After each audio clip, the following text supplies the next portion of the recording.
Hi, it's Larry here of Xbox's Major Nelson. Welcome to the show. We're back for another official Xbox podcast. And then joining me, let me bring her in here, Rebecca. If you'll notice, we're doing the 2-box thing today. We're doing a co-op show versus a 3-person co-op show because Jeff, unfortunately, he's not available. So it's just going to be you and I this week, my friend. It's okay. I like it better this way. It's just one-on-one conversation. Yeah, mano y mano, as it were. But it's great to see you. We've had a heck of a week. It's more releases. We're going to talk Flight Simulator later on. We're going to talk about that. The Flight Simulator and the Ascent are out this week for Xbox Game Pass. And we have interviews. So we're excited about that, right, Rebecca? Yeah, we're going to talk about that. Yes, absolutely. What have you been up to this week for the past week or so? What are you playing? I mean, I know you played, you're doing the Ascent interview, so I think you played some Ascent, right? Yes, definitely. I got my code yesterday or so. Okay. But by the time this comes out, it'll be available. Everyone should go try it out this weekend. I had a lot of fun playing it. I'll save some of it for the interview. But, yes. Yeah, it's a pretty cool game so far. I think you can definitely tell in the interview, Arcade mentioned that the team had a few specific focuses, like around the technical aspects of the game and then the gameplay, and you can really see like what their priorities were when you play through the game. So it was really cool. I'd love to know what people thought. But besides that, I also tried out a couple new games on Xbox Game Pass. But I found what I think. So I tend to try new games and then right. Kind of get a feel for them and then kind of bounce why not? on to the It's next Game Pass, one. right? Right. But now I played Super Animal Royale for the first time. Have you played that? No, I can imagine though. I have not. Is it as bananas as it sounds? It's pretty bananas indeed.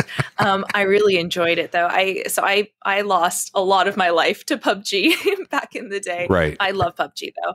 Right. But it is kind of what it sounds like. It's a really cute animal version of a battle royale game. You're doing the jumping out of a plane thing, but it's actually really fast paced. So what's closing? But first of all, what kind of animals are they? Let's see. There's like a different version of. There's a cat. There's a skull cat. There's dogs. There's bears. But then you can like collect DNA and you can like morph into different versions of animals. So like you can turn into like a gummy bear later on. And I saw that there was an option to turn into a pug. So obviously that's my priority right now is making sure I can play as a pug. So is there a circle or is it a collar that's closing? It's like poison gas or something, but I do like that would have been smart. Like, watch out, ownership is coming. Right. You and I should do a game. Yeah. We should. It's really fun. It's really easy to like pick up and play. So I think it'd be a good one for me to have some of my more casual gamer friends play with me. Yeah. But I would highly recommend it. I'm definitely going to be playing more of it this weekend. I really enjoyed it. And it's available on Game Pass. I'll have to check it out. Yes. What have you been up to? What I've been playing, this is one of those awkward times, Rebecca, and I think you know what I'm going to say, is I can't really talk about what I'm playing because as this is the part of the year where, all the big holiday releases will be coming out and we're starting to get access, at least I am starting to get access to some betas. So I'm playing some things that I can't really talk about yet. So was spending a lot of time playing that. We'll just say that. But beyond that, whatever that is, I'm playing the Olympics game. In fact, let me take a look. I have my console here. You can kind of see what I'm playing over here. Oh, I got Hades up there. I got to check out Hades. I got access to that, so I'm gonna do that. Death's Door, of course, we talked about that last week. Sea of Thieves, I'm still chipping away at that. What else am I about? Flight Simulator, Psychonauts 2. We have Tim Schafer coming up later, or Psychonauts, the first one. I don't have access to Psychonauts 2. Tim Schafer's joining us later on as well. So it's going to be quite a busy time leading up to the holiday. So that's kind of what I'm playing. Can't really say anything. Yeah, I've seen a lot of people posting like screenshots from Flight Sim now that it's on X and S, and just like posting like, oh look, there's my high school, there's my house, and things like that. So yeah, it's good. I did the same thing. There was a military base that that is in the area where I grew up, and you always, what's it look like? What's going? Because I wasn't in the military, so I never got inside. So I landed my little Cessna at that, and I was like, this is all right. So, but yeah, you'll hear more about that from Jorg later on in the show. We'll talk about some of the accessories and things like that. So it's we've got a lot of stuff going on. I mean, this is amazing. This is some amazing Game Pass time going on for the next forever. I mean, Game Pass is always amazing, but this week having the Ascent as well as Flight Simulator available is a lot of fun. Have you had a chance to play Flight Sim? Embarrassingly, no, I haven't. Okay, I know I talk about it, but no, I do want to play it. I just haven't gotten around to it. And then it's one of those things where it looks kind of intimidating, but as I was reading more about it today, I was reading through the Xbox Wire post. It sounds like there's actually things like the flight assistant and different tools to help it make it less daunting for people to jump into. So I will try it and I'll let you know. And I'm definitely going to go find my childhood home immediately. What about where else? We talked about we've talked about in the past about, going on vacation and holidays. Where would you like to take your airplane to go? Like magically, would you want to go? Do you want to go? I know. I thought about it more after Jeff asked me. I wish I had more time. I wish I had known he was going to ask that. Well, you know what? I definitely want to check out. You can follow up here. Yes, that's true. I really want to go to, there's this ski resort that I used to always go to when I was growing up, near the base of Mount Rainier. So I really want to go check out and see what that looks like from the air. I think that would be really cool. I know, but that's nearby here in Seattle. What about someplace farther, you've opened National Geographic and said, I got to go there. Does anything speak to you? Yes. One more. So in Hawaii, there's the Garden Island, Kauai, which is the one where they filmed Jurassic Park. And I think either 1/3 or 2/3 of the island is inaccessible by road. So the only way you can see it is either by flying over or by taking a boat, a boat tour. And so I want to fly over and I want to see Jurassic Park from the sky. Yeah. All right. Yeah. That's kind of cool. I mean, mine was there's actually something in the game where you start out in a float plane basically on approach in Bora Bora. So you look at the beautiful islands there, but you just if you have an X or an S, go ahead and download it and check it out. Cause this is an amazing, it's basically fly anywhere in the world. Have fun. So. Anyway, so we've got that. We've got we've got the Ascent coming. You know what we should do? We should stop right here. We've got these amazing interviews. I did one. You did one. Actually did two. You did one. So why don't we get started? We'll roll in the interviews now. We'll talk about those on the other side. How's that sound? All right, it's great to have him back on the show. Joining me right now, that's right, you see him right over there, Mr. Tim Schafer, the legendary.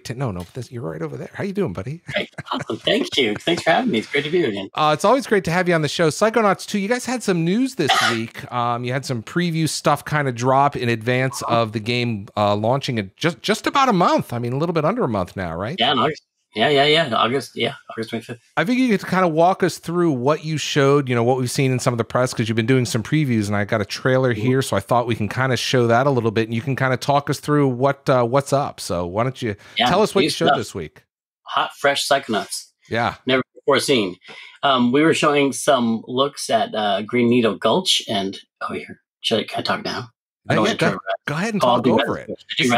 This is the director's cut, so go ahead. Where it all began. No, so this is where it all ended. Okay, this is the new trailer that we put out. It's more of a story trailer to talk about some of the plot points, and we're showing a little bit more of some of the areas, including the casino mission that you go on, and some new powers like projection, where you'll be able to project an archetype of Raz, a warrior archetype from deep in his unconscious, to be kind of a companion, but Raz is new to this, and he is not that good at it yet. So his first warrior is kind of a first draft, but still a lot of fun to distract enemies and also open doors for him and help him out on his mission. I know previously you shared content including Hollis's mind level and some new gameplay. Tell us about some of you talked about the Cassie level right before we were recording. Tell us about that and what that is. You get to go inside the mind of Cassiopeia, who's one of the founders of the Psychonauts, who is the one who teaches Raz the power of projection, which because in her mind, she can create many, many different aspects of herself that can rise to the occasion when she's in a life-threatening situation. And so in her situation, her whole mind has been taken over by a very powerful librarian. So it's all set in this world of books and paper cutouts and libraries. And Raz has to find different aspects of her mind and bring her mind back in balance so she can help you with this angry swarm of bees. It's interesting to say that because when you talked about it and I was reading about it, I sent it to my sister. My sister's actually a librarian, and she's like, well, maybe I'll have to play this game. So you at least you got a +1 on our family, at least +2 on our family. So that's good news. Yeah, my mother's a librarian, and so we tried to be careful with the shushing jokes, but you know. Or how about maybe the bun jokes or the glasses around the neck? we get to comment on those in the game, but she's a very large and dangerous librarian, not the typical librarian that you might know. Tell me a little bit about size. You talked about the new Psi Power. Tell us, how you've implemented that and how that works. Well, with projection, Raz can project an archetype of his unconscious into the world, and that archetype can follow him around and do things like lead enemies away from you, take damage. You can slide into places you can't get into because he's paper thin, and he can throw switches or get collectibles for you. And he can be a little buddy as you go around these crazy worlds. And it's a fun thing for Invader Zim fans, because Invader Zim fans know that we have Richard Horvitz doing the voice of Raz. So we got Ricky Simmons, the actor who does the voice of Gur in Invader Zim, to be the voice of the archetype that follows you around. It's a little version of Raz. Little Zim reunion there. Yeah, this has been. When did you actually lay down all the voices like much before the pandemic, or was a lot of that work done prior to everyone going into lockdown? But actually, a lot of the voice talent have in-home studios these days, so they were actually able to keep recording in their own homes. The real professionals have nice mics like you do, Claire. I'm not a professional, but I play one on television.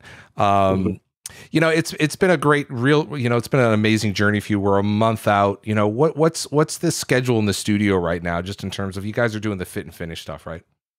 Yeah, and we're trying not to do anything. Like this is if you want to hit the launch date, which we're looking pretty, everything looks great. So, but the way you do that is by not making any changes. We're just, testing all the time. And if something needs to be fixed, like if we find a crash bug, we do these very surgical. We talk about it for a long time, and we do all this code review, and we make a minimal change because stability is really important. We've done everything. We put everything in there. All the content, all the art, and the story, and the gameplay, and the music, everything's in there.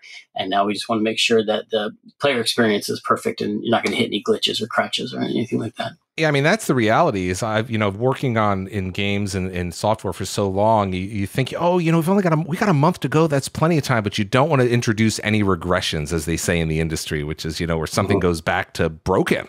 So once you kind of get it in a good state, you really, like you said, you want to test and test and test. That's so that's that, and you've done that your entire life. I mean, this is a little bit different now later on because you can kind of have patches and things. But back when you were shipping stuff that was on a cartridge or a disc, it's very different, isn't it?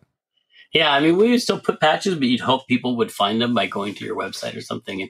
And but it was much more of like, this is the final version. But still, there's a lot of quality control at Xbox that tests your game. They make sure it works with all the devices and all the displays and all the different versions all the different ways a player might experience it. And so we have to make sure all of those things are right. And we really don't want to touch the game because we don't want to introduce any new bugs. I also want to point out that, Psychonauts 2 is going to be launching day and date into Game Pass on Xbox August 25th.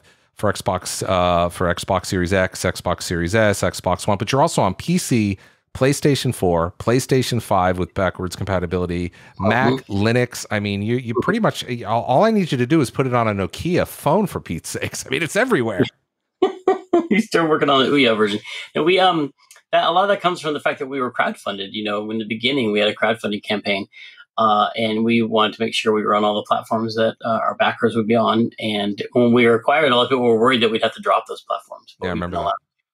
We'll have to, hold up all of our commitments and reach all of the backers with what we promised them. So that's been great. It's been, people can see some of the coverage you've had over the past few days that you broke a new wave of coverage. What can we look forward to, for launch? Are you going to be kind of just like you said, you're going to test and be quiet and then you're going to go on vacation, right? Right, Tim?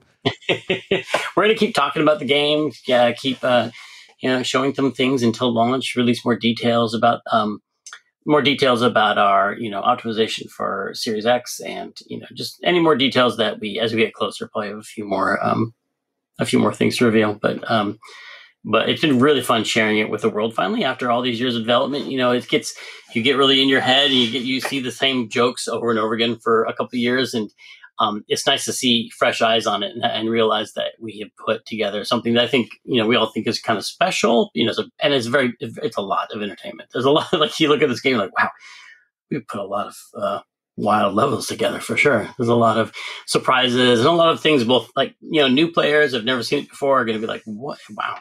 The Psychonauts games go everywhere. They go into all these different art styles and all these different locations.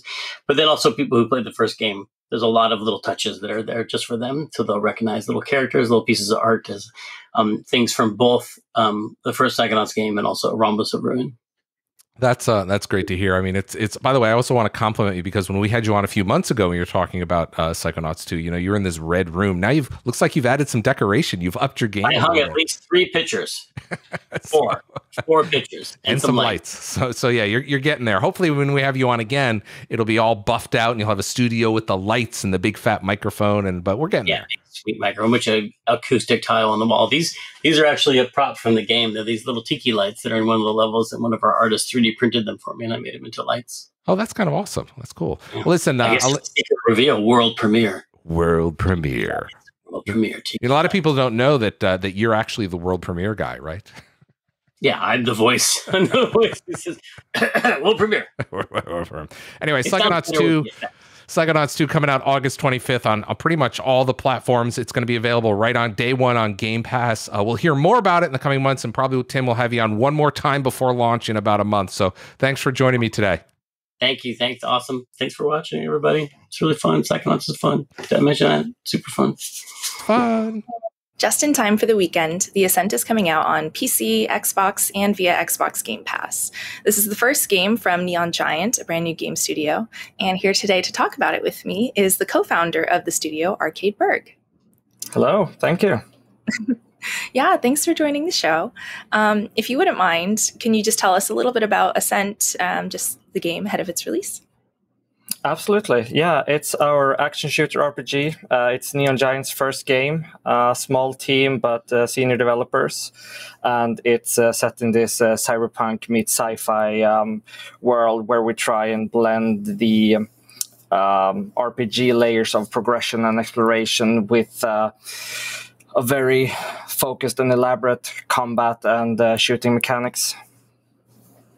Yeah, I got the chance to play a little bit of it this morning and last night. So far, I'm really enjoying it. Yeah, I love the aesthetic, like the visuals. I'll ask you more about that in a second. But so far, the gameplay has also felt really, really smooth. It took me a second to figure out, I'm not used to aiming with the right stick. I've been playing on Xbox, but the mechanics feel really nice. So well done for your first game from Neon Giant. Thank you.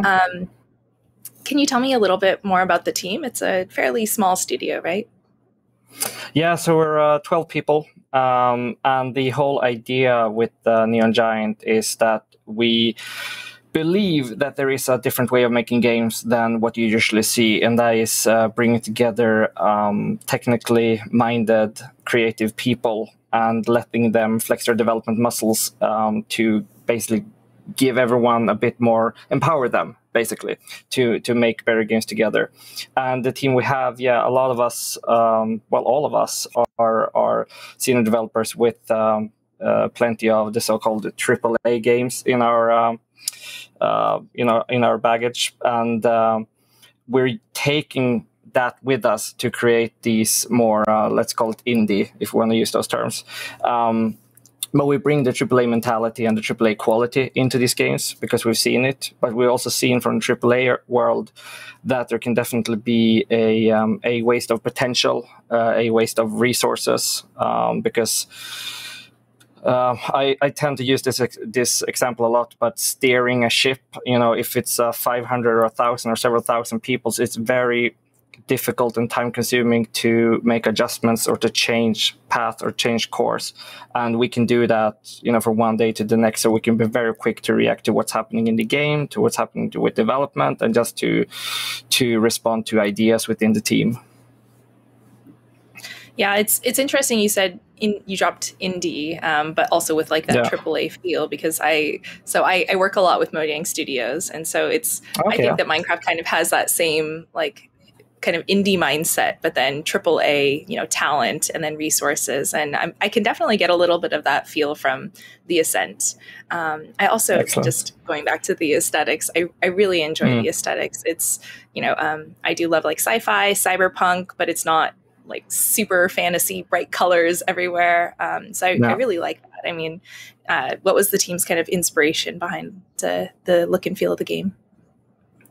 Yeah, that's a funny one. It's a good question, but the answer can be somewhat convoluted. I mean, we can't point to this, and this, and we took this from there. I mean, everything, experience and references is the accumulated everything we've ever seen in our entire lives, right?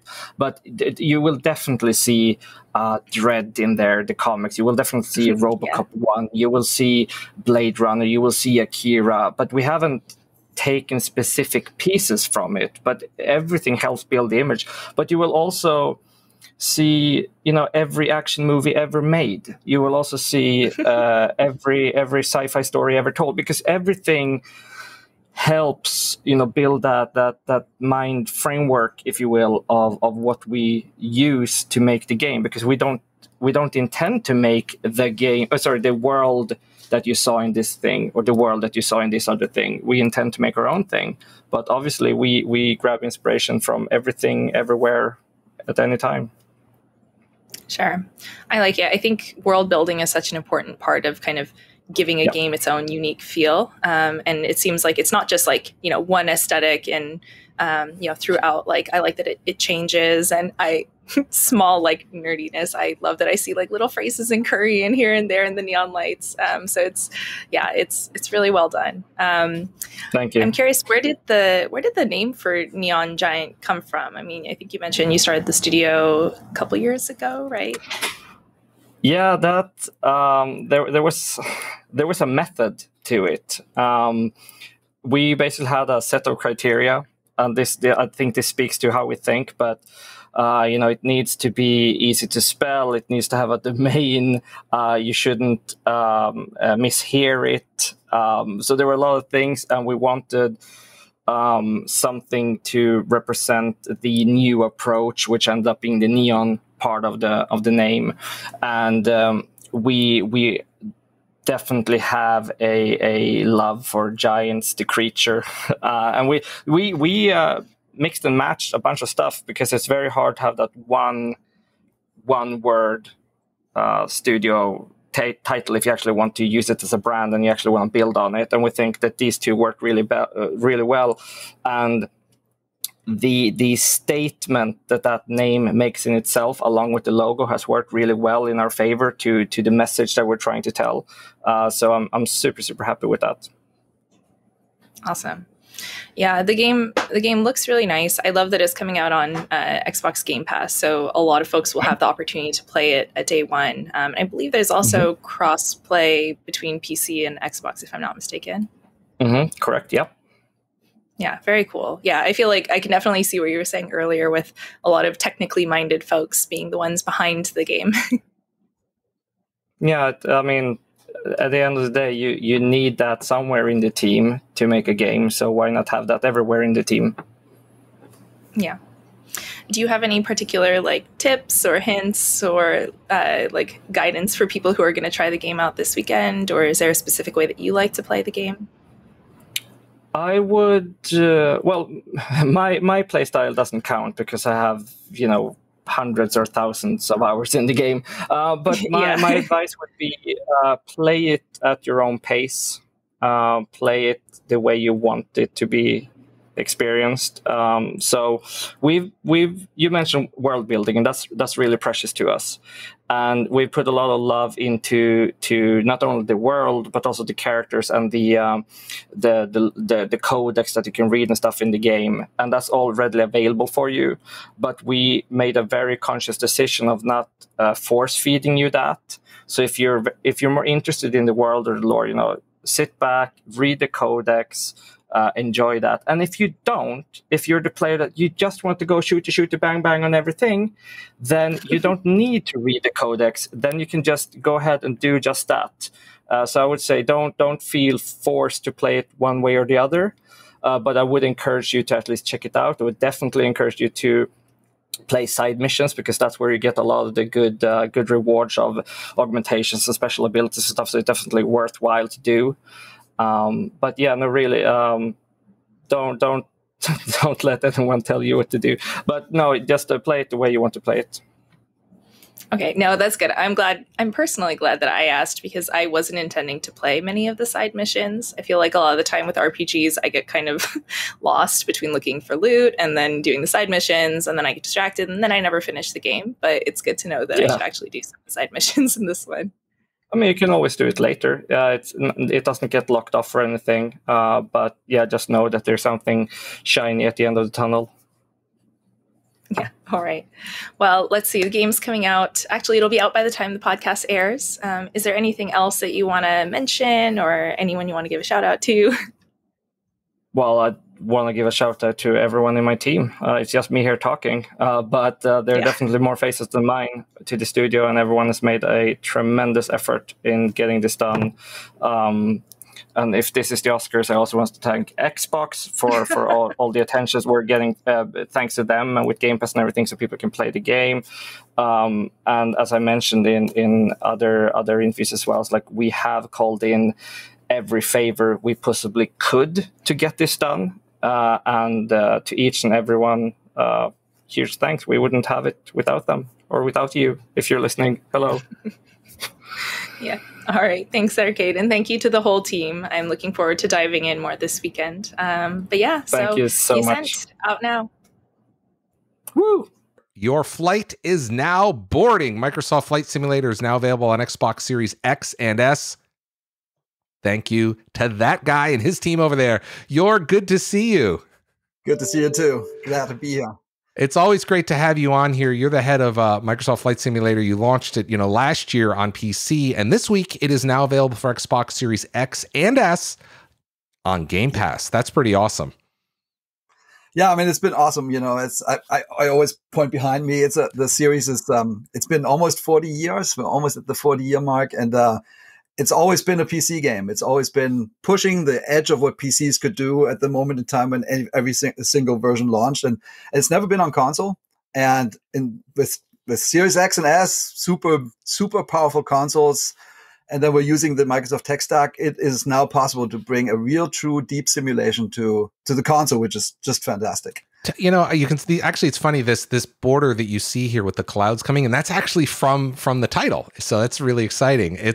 So I'm just going to let it roll in the back here. It's just relaxing. Nice. The title's been out for quite some time on PC, just now available for Xbox Series X and S. Tell us about the reception last year when it launched on PC, and kind of what the team took back in and how you made that transfer to the console. Yeah, totally. Yeah, I mean, so we launched August last year, and that was after a pretty long absence. The previous version of Flight Sim was Flight Sim 10, which had launched in 2006. So we had taken our good time. The whole point was Flight Sim stands for something. It stands for innovation in technology, and we waited patiently until technology was at a state where we could do something really cool, and we did with the latest version. It uses the cloud, it uses Azure, machine learning, all kinds of things that just flat out weren't possible. We store the entire world up in the cloud, 2.5 petabyte, and we stream it down. And I think people were like really happy, that we're back. So we got this really warm welcome from everyone. People like, oh, there's an old friend coming home. And there's a community of flight simmers that has been existing for literally decades. and they engaged with us literally from before we launched. They helped us get the sim as good as we could for launch. And then we said from the get-go, this is a 10-year journey. We're going to keep working on this, and it's going to keep improving. And what really happened since launch in particular is there's a ton of energy in in the fan groups, like so the flight simmer community and also the third-party developer community, because there's an entire ecosystem of companies that makes flight sim add-ons. And so the the community helps us with new features. They tell us what we could improve with lots and lots of, honestly, really deep insight. And then the creators, I think there's 1,200 pieces of content already. You know, like people made almost 1,000 airports, like almost 100 planes. Wow. It's amazing. We really feel like we're part of this dynamic environment. You know, it's interesting you said, because we talked about, you know, all these add-ons, and we're going to talk about the hardware in just a second, but what you were talking about was people actually putting content into the game that you can experience, as you said, the airports and things like that. You know, I noticed one of the great things when I was playing it on my console is when you boot it up, and we were talking about this right before we started recording off the air, was you can kind of just jump right in to some of these amazing landmarks. So I don't have to take off. I don't have to I mean, that's great if you want to do that. But for some people that have like maybe 15 minutes and just want to kind of go for a joyride to see Bora Bora or the pyramids, you set us up for that. And that's really cool. Yeah. I mean, we knew, look, there's the core simmers know everything about airplanes. There's an entire aviation community out there that is also using the sim, like the real aircraft manufacturers are using this. But we knew that when the people are new, we call them newcomers. I jokingly said, they look at an airplane and it looks like a spaceship.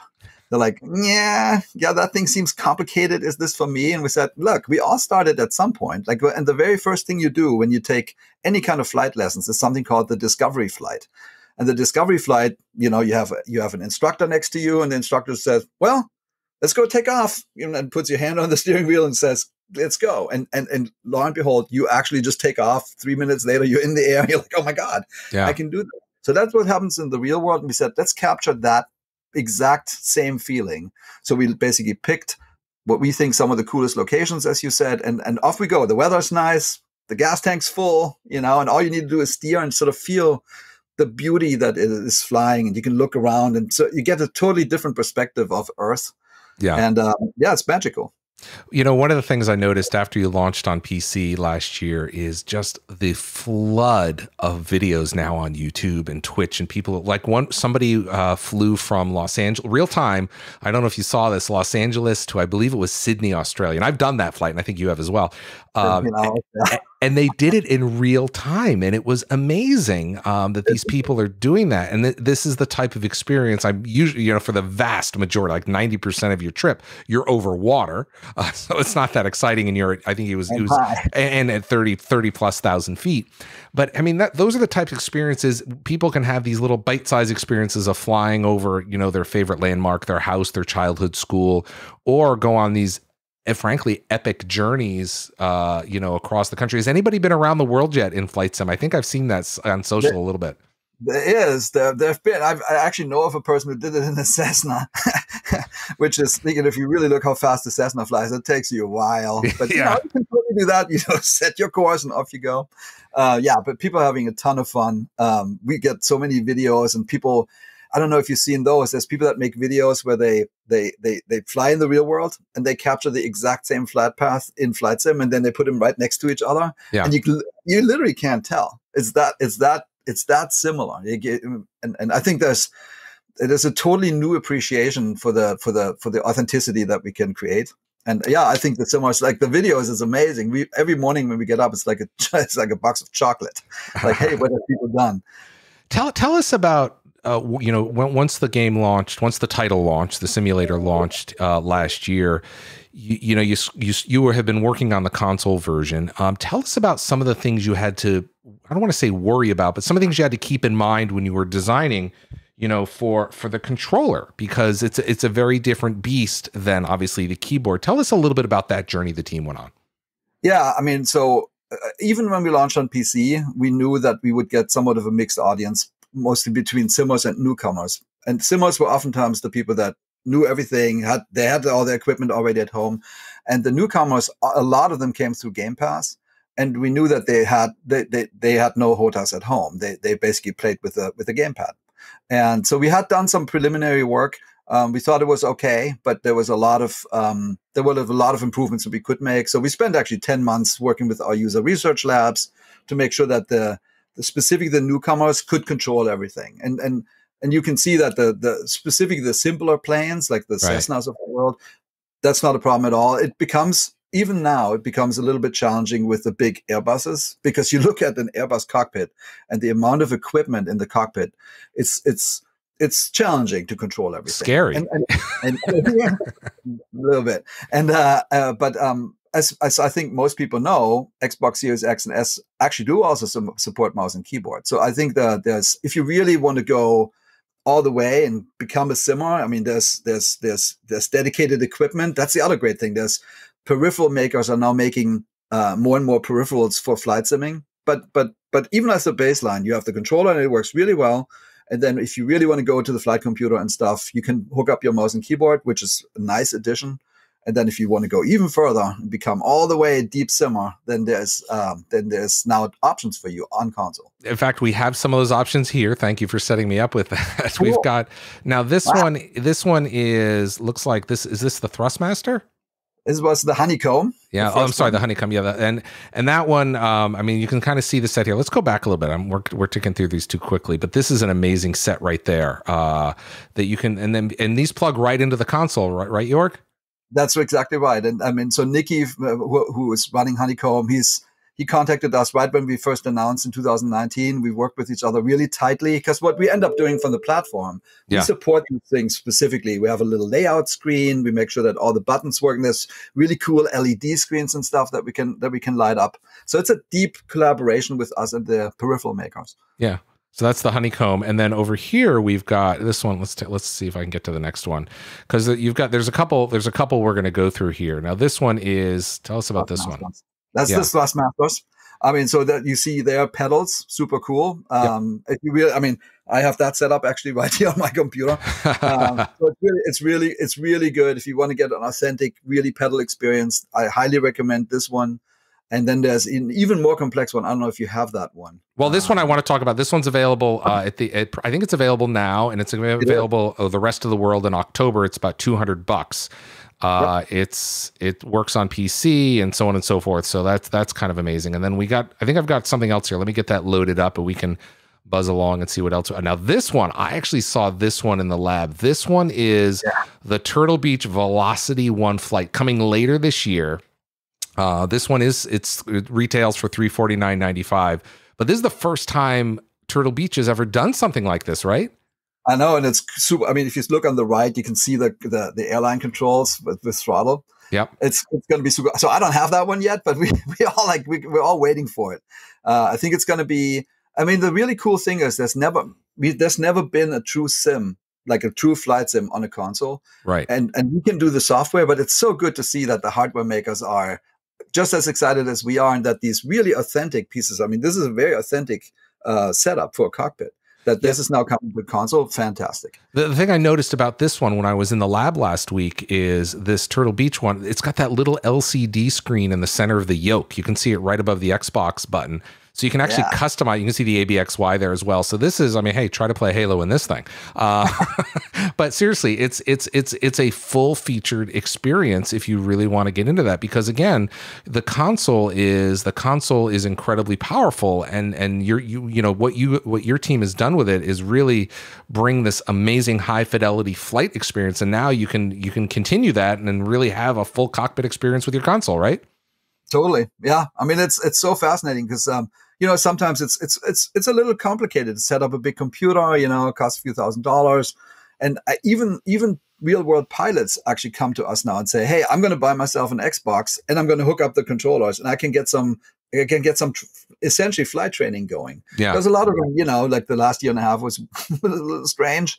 A lot of people couldn't fly, and a lot of the pilots are like, "I need to keep practicing." Well, a lot of to your point, a lot of the commercial pilots, they couldn't fly because no one was flying, so they had unfortunately they had no jobs. So yeah, I mean, that was actually the thing, right? Where you asked earlier, like, how was it after launch? After launch, that was the group that actually really came to us and said, "Please let us fly. Please help us keep our skills up, because it's important, right?" There's a bunch of airline pilots that really couldn't fly anymore, and we benefited from that a ton because they brought in all their insight, frankly, of every single button. So, anyways, super cool. Yeah, the other one I want to bring up here is that was the Turtle Beach we're talking about. But the other one I want to bring up here is this is the Razer Turret keyboard and mouse. As you can see it right there. Now this is interesting. To your point, because the consoles support keyboard and mouse, it's got that. You can't really tell right here with that little. There's a little slide out mouse pad over there on the right-hand side. And so you'll see that in kind of this interesting experience in just a minute. But that's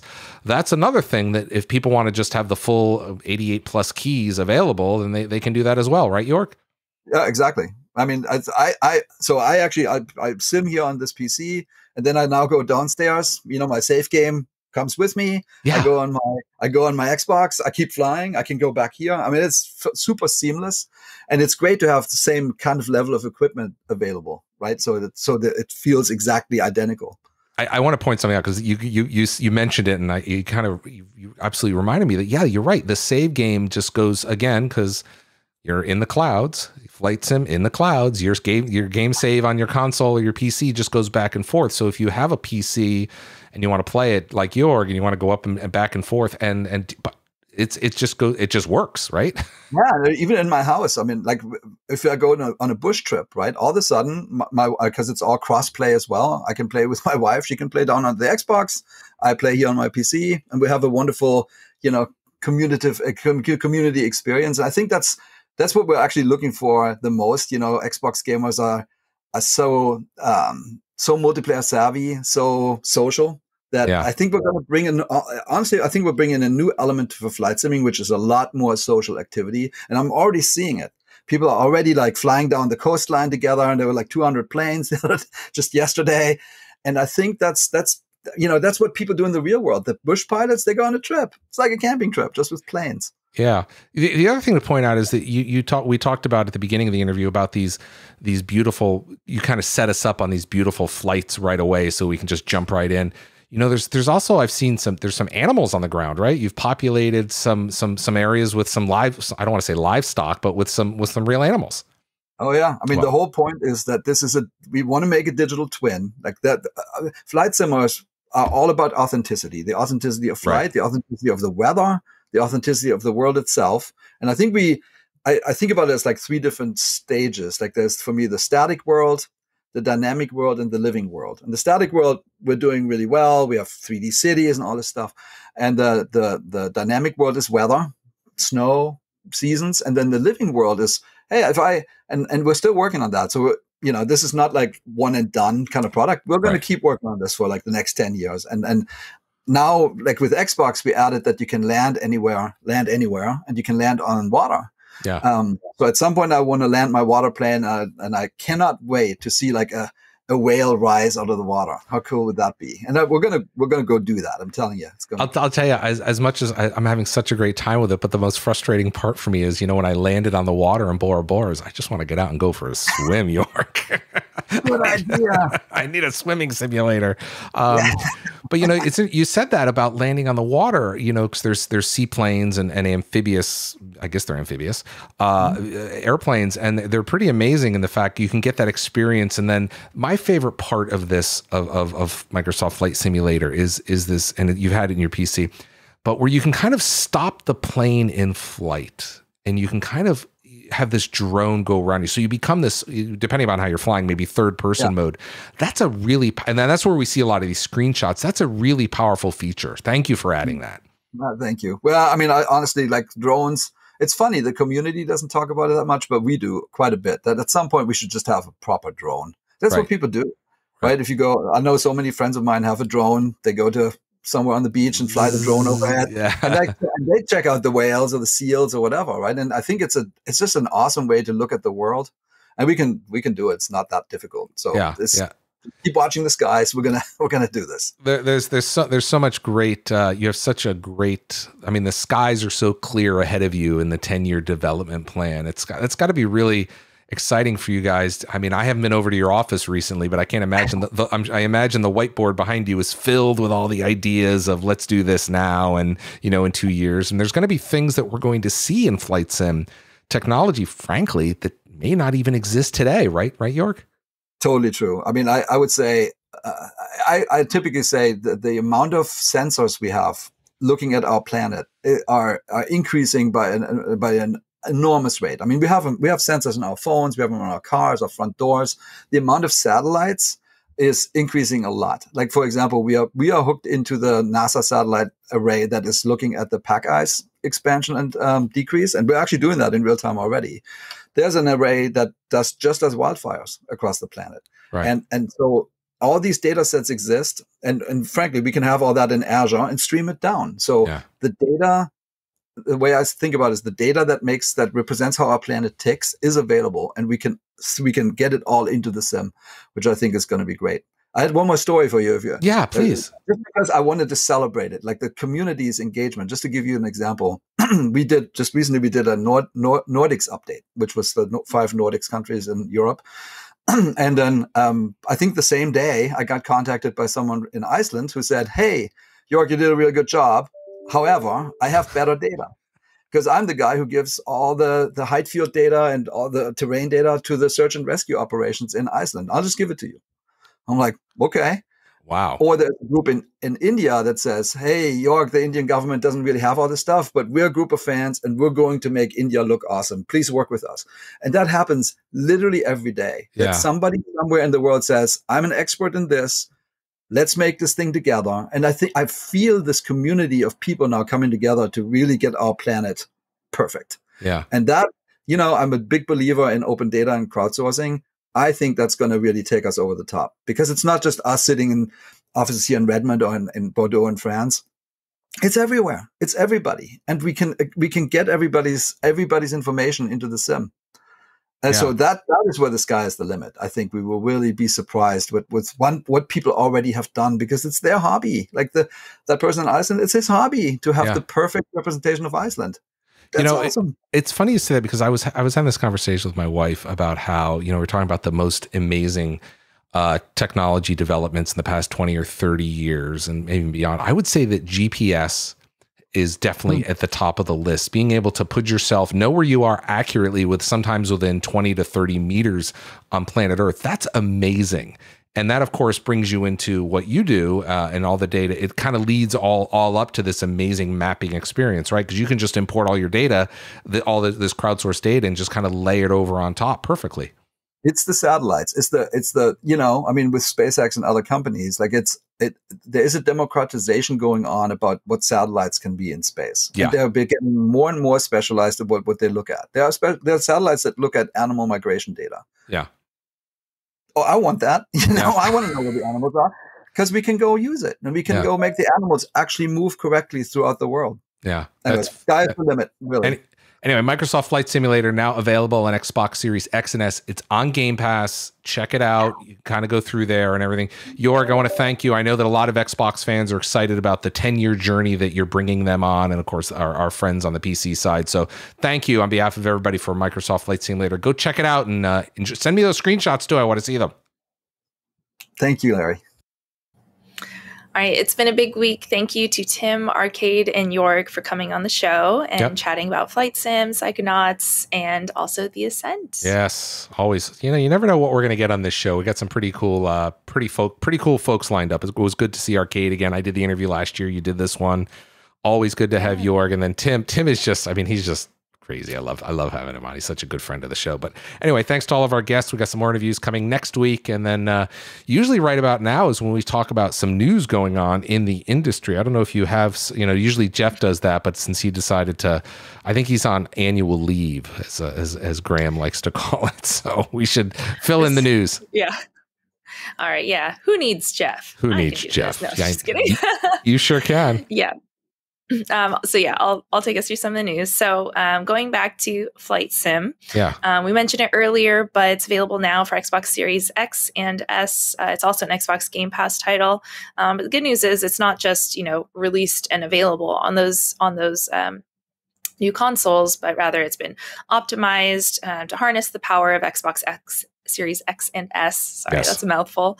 Also enhanced visuals. We've also made a lot of new improvements to things like flight training, point of interest labels, water landings, going back to what you said about going to Borneo. Yeah. And then also added satellite imagery and a new flight assistant. So for someone who's a flight sim newbie like me, it's a good time to go check it out. Yes, it is. Also this week, Minecraft Dungeons released Echoing Void, which is the last of our DLCs for now. This isn't the end of the Minecraft Dungeons journey, but this is the last of this kind of closing the chapter on this story with the Arch-Illager and the Orb of Dominance. So is this what we're looking at here? Yes. Yes. You can see those right there are the Enderlings. They're the new enemies. They're descendants of the Endermen. So it's kind of my worst nightmare because the Endermen are my least favorite of the hostile mobs. They just really freak me out. They move so fast and they're all jittery, and the Enderlings take after the Endermen. So but as with any of the DLCs that release for Minecraft Dungeons, there's also a free game update, which includes new features, enchantments, but then there's also, we call it the Gauntlet of Gales, which is a windy challenge. I think it's through the Howling Peaks DLC or the Howling Peaks part of the map. But so it's a new challenge that can be accessed in the map once the update has been installed. And that one's free, comes with all different kinds of rewards. So I would highly recommend checking it out. I will be playing... I'll be playing through Echoing Void this weekend on my Switch. So sweet. Well, there you go. We just mentioned another platform. You know how people get antsy about that. I know, but honestly, I really enjoy playing Minecraft Dungeons on the Switch. It's just like, it's such a nice, like, compact experience right here. I can just do it in bed, and I like it. So love it. Love it. Come at me. Cool. And then also this week, we got a first look at the biomes for Forza Horizon 5. I don't know if you have those images.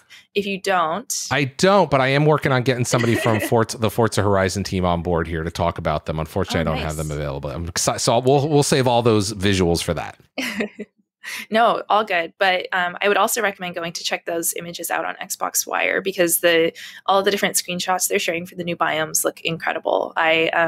Shameless plug, I worked a little bit on Forza Horizon 4 on the public relations side, and I got to demo the game too. And so I learned a lot about Playground Studios and just the way that, with Forza Horizon 4, the kind of big kick was the weather and how the weather impacts your gameplay. But I think that they're kind of taking it to the next level with Forza Horizon 5 because not only is there like weather and seasonality, but there are all these different like really varied biomes. There's like canyons, the living desert, and then I think everyone's favorite is going to be the volcano. Well, of course. Who doesn't want to go over a volcano? Yeah. And then also this week, we had the first Xbox Game Pass NPC non-playable character awards hosted by Ryan Reynolds. Have you seen this? It's kind of this fascinating thing. NPC, as you said, is non-player characters, and we're teaming up with Ryan Reynolds because they've got a movie coming out around that, right? Yeah, that's the whole push here. I think I watched the trailer. It sounds like he plays an NPC that's like trying to escape his loop or try to become a main character or something like that. But anyway, so he is one of the the NPC awards. There are 4 NPCs total who are up for the award of, I guess, best NPC. So that includes Ryan Reynolds as Guy in Free Guy, which is the movie that's coming out soon. We've also got Samuel Hayden from Doom and Doom Eternal. Here they all are. Holcomb, from The Outer Worlds, and Chief Trader Molly from Sea of Thieves. So if folks want to vote, you can do so on the Xbox Twitter account. It's a Twitter poll. Voting is open until August 3rd, and then on August 3rd, we'll announce the winner. There you go. I don't want to say who I'm voting for, but I think it's I think maybe the one over on the left there. I'll just say that. So there's no bad choice, right? There's no bad choice here. So go over to twitter.com/Xbox, hit up the Xbox handle. They're doing a little poll over there, and let us know what you think, who your favorite NPC is. Yeah, I'm really curious to see who wins. Like, no offense to Ryan Reynolds, but no one's had the option to interact with his character yet. So we'll see if Guy wait a minute. City does that well. What about the Enderman? Would you vote for the Enderman? No, I would not. No, I would not. I think I'm leaning towards Samuel Hayden. That's going to be my vote. I have a few more days. Okay, and then also this year, as you might know, it is Xbox's 20th anniversary. Don't I know it? And so, Samsung is releasing an Xbox Through the Years art collection, which is going to be exclusively available for the Samsung Frame TV. And I think this is the first time that they've released an art collection have you seen this TV, by the way? It's you can. I'm sorry, I'm rolling this commercial here. This is not a paid placement. This is all I really cool, had. Though. but it's essentially a TV that shows you, you know, when it's not on, it will show artwork. So what we have here is, let me see if I can pull it up. We actually have, as you're about to say, we've got some artwork from some amazing Xbox games that we're loading in, so that when you're not playing games, you can have the artwork right up there. So this, I think this next one kind of shows it. Yeah, that's obviously what it looks like there. So kind of cool. Yeah, it's a nice mixture of like Xbox games, but then just games from other publishers also. It was funny when I was reading the description, it said, you know, 4K images and iconic game artwork from favorites like Halo, BioShock, and Elder Scrolls. And I was like, those are my favorites. How ironic. I wish I had a frame TV. Yeah, exactly. For those of you that have a frame TV, now you have some Xbox content to celebrate the 20th anniversary. Now, they're all newer games. You don't really want some old, you know, 480p game up there, but we did our best to have select images for you to see. So I should get a frame for the back here, and you should get a frame for the back there. I need something back there, although something that will not take up more space. I'm going to go big screen. So you can see, yeah, exactly. You need something that's small and thin and hangs on a wall. The frame. Sounds perfect. Perfect. All right. What else we got for news? Our last piece. Our last piece is just the summer spotlight. Oh yeah, the Summer Spotlight is this. It's this annual sale that we do that's available. If you just go to my blog at majornelson.com, and you'll see all the hundreds of games and downloadable content that's available. You can sort it, and so we've got a bunch available for many percents off. I'll just say that. So that's the Spotlight sale. We do these. Nice. We do sales every once in a while, and you can follow me on Twitter at Major Nelson, or hit my blog up, and you'll see all of that. And we're trying to hook you up with some deals here, right, Rebecca? Yeah. Yeah, man, that there's that meme that's like me as a kid trying to find time to play, or what is it, like trying to buy games, and then me as an adult not having time to play any of the games. Like there's just so much available right now, whether it's for sale or through Xbox Game Pass. I mean, this is a very good time to be a gamer and to be at home. You know, it's funny you say that, because when I want to take a look at this here, because I've got, let's see if I can I'll bring up my games, and this is the full library. I mean, look at this. How many games are in there, right? Oh my gosh. Yeah, it's ridiculous. Like 1,000 something.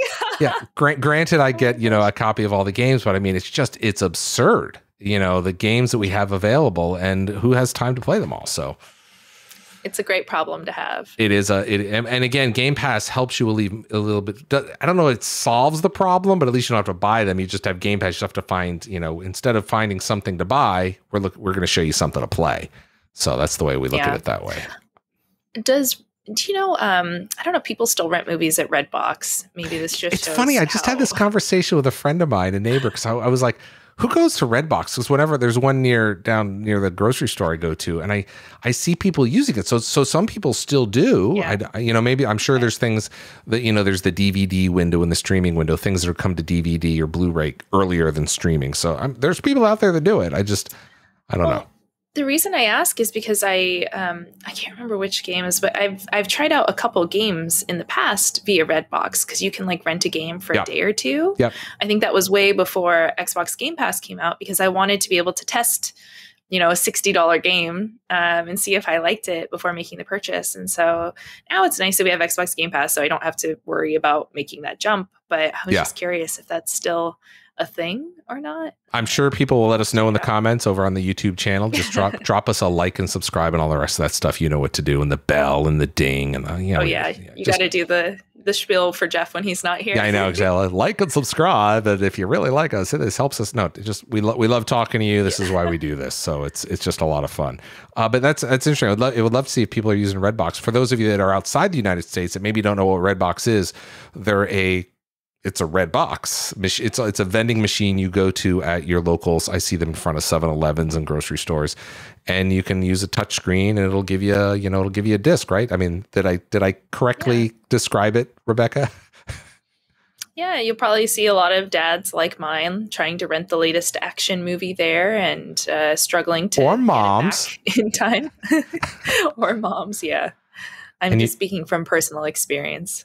I understand that. So anyway, but yeah, it's a Game Pass. So we got Game Pass, we got the Ultimate Game Sale, we got a bunch of stuff going on. We've got next week. Jeff will not be joining us next week. Did you see this ridiculous this ridiculous news cycle of where we're talking about who may join us next week. If I can get it, I don't even want to talk about it. I'm just going to say we've got someone from the industry who's going to join us next week that I'm really excited about. So it's somebody who I've talked to in the past, and I'm really excited to talk to them again. So we'll just leave it at that. Well, I feel out of the loop. Do I know them? I'll tell you off the air. Okay. So you'll meet them next week. So anyway, well, it's Jeff. Jeff will be gone next week. Who said we'll be back next week. We got some more interviews. We got a bunch of great stuff. Send us some feedback. You can hit both Rebecca and I up on social media. It's pretty easy to find us as soon as let me bring our social media tags up there. I follow Rebecca. Right. There you go. And like I said, Jeff will be back in a couple of weeks. Are you taking any time off for the summer, Rebecca? I haven't been, but now that Jeff's been gone for 2 weeks, I'm like, that kind of sounds like a nice plan. Maybe I should take a little time off. Oh, wait, no, actually, I do have a trip planned. My grandma is turning 100 in a couple of weeks. Wow. And so I will be, That's amazing. Yeah, it's great. Yeah. Right, so there's a lot of food planned. Where does she live? She lives in Southern California. So it'll be nice. Probably no rain for once, but I can't escape the hot weather no matter where I go. So well, that's true. Anyway, you're still in New York, and I'm missing. By the way, have you gotten any good pizza lately? I mean, we talked about Famous Ray's Famous. Yes. I had really good pizza at 3:30 a.m. and it was only, I think it was 99 cents. That's what I'm talking about. It was the best. Do you want the pro tip move? Very happy. Do you want the pro tip move? Yes. What is it? Whatever pizza you get, you gotta fold it when you eat it. I thought the point of New York pizza is it's supposed to be like stiff enough that you don't have to, like it'll stay standing on its own. But I have been folding it though. Yeah, so. yeah. It depends, but I'm just saying because it tends to be a thinner style pizza, so you just want to fold. Oh, you're making me hungry now. Well, yeah, but you can just go downstairs and go to the corner and get a slice. Me, not so much. There is a Sicilian style pizza place just right around the corner, so I might go see if I can grab a slice. And of course, that's the other thing is you can't get slices anywhere. Like in New York, you just walk up, here's a slice and a drink, and you're done. Here, you got to buy a whole pizza, and it's a whole thing. And I don't want to pay $30 for a pizza. And Pagliacci, I'm looking at you. Seattle, no, it's. Yeah, it's would you like a pizza pie that's made out of blue cheese and pears and onions and it's artisan? Not quite. I kind of do like that pizza though. I do too, but I don't like the price of it. I like New York pizza way better. There you go. That's what I want to hear. All right, gang, we'll be back next week. Rebecca and I will be here with a special guest. We'll be here with more news, more interviews, more fun. Again, if you like what you're hearing, make sure you drop a note in the comments. We'd love to say hello. Be kind. Rebecca reads them. That's all I'm going to ask. My mom does too. Her mom does too, so be careful. All right, gang. Rebecca, we'll see you next week. Thanks for joining us. Bye-bye, everybody.